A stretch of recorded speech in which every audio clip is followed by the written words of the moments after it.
জাতীয় নিরাপদ মাতৃত্ব দিবসে আসুন তুলে ধরি প্রসূতি ও শিশুর স্বাস্থ্যসেবায় বাংলার অগ্রগতির কথা।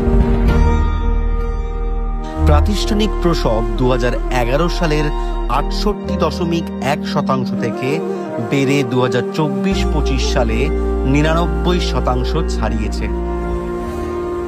প্রসূতি মৃত্যুহার 2021 সালে প্রতি 1 লক্ষ জন্মে 113 জন মা মারা যেতেন, এখন সেটা কমে হয়েছে 103। শিশু মৃত্যুহার 2011 সালে প্রতি 1000 শিশুর মধ্যে 34 জন মারা যেত, এখন সেটা কমে 19 জন।